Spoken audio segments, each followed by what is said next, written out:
ప్రజాపాలన కార్యక్రమంపై ఎమ్మెల్యే జగదీష్ రెడ్డి స్పందించారు. కాంగ్రెస్ నేతలు ప్రజాపాలన పేరుతో తప్పించుకునే ప్రయత్నం చేస్తున్నారని ఎద్దేవా చేశారు. ప్రజలు అడిగేది పథకాలని, పత్రాలు కాదని విమర్శలు గుప్పించారు. 6 గ్యారంటీల దరఖాస్తు ఫారాలు అసంబద్ధంగా ఉన్నాయని ఆరోపించారు. డిసెంబర్ 9న రుణమాఫీ, 4న రైతు బంధు అమలు చేస్తామని చెప్పి అమలు చేయడం మరిచారని జగదీష్ రెడ్డి ధ్వజమెత్తారు. మీరు ఏదైతే హామీలు ఇచ్చిండ్రో, గ్యారంటీలు ఇచ్చిండ్రో, వాటికి సంబంధించి పథకాలు పెట్టమని ప్రజలు అడిగితే దాంట్లో నుంచి తప్పించుకోవడానికి ఎందుకు పత్రాలు ఇస్తామని చెప్పేసి పోతున్నారు. మీ పత్రాల డ్రామాలు ఎక్కువ కాలం సాగవు. తెలంగాణ ప్రజలు అప్పుడే అర్థం చేసుకుంటున్నారు, తెలుసుకుంటున్నారు, జరిగిపోయిన మోసాన్ని గుర్తిస్తున్నారు. ప్రజలేం వదిలిపెట్టారు మిమ్మల్ని.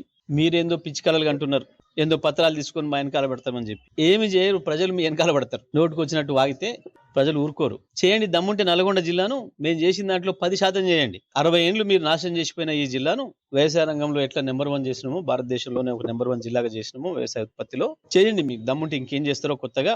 మేము సాగులోకి తెచ్చినంత భూమిని కనీసం సాగు చేయిస్తే చాలు. మీ ముఖాలకి మేము సాగులోకి తెచ్చిన భూమిని మీరు కొనసాగిస్తే చాలు. మీరు పెట్టిపోయిందే కదా దొంగ టెక్నాలజీ SLBCకి చేయండి.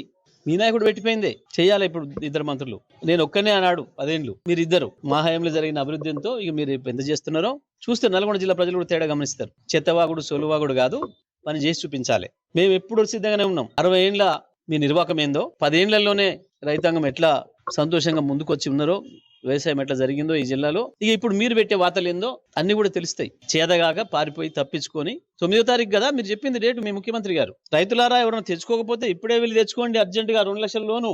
9 నాడు వచ్చి తీసుకపోండి. కోస్తిరి కదా కోతలు. 9వ తారీఖు నాడు కాదు, 4వ తారీఖు నాడే ఇస్తాం రైతు బంధు. 15,000తో ఇస్తాం చెప్తిరి కదా. 500 బోనస్ కల్పిస్తాం. కలపాలి, ఇయ్యాలి. ఇయ్యకపోతే ఊరుకోరు ప్రజలు.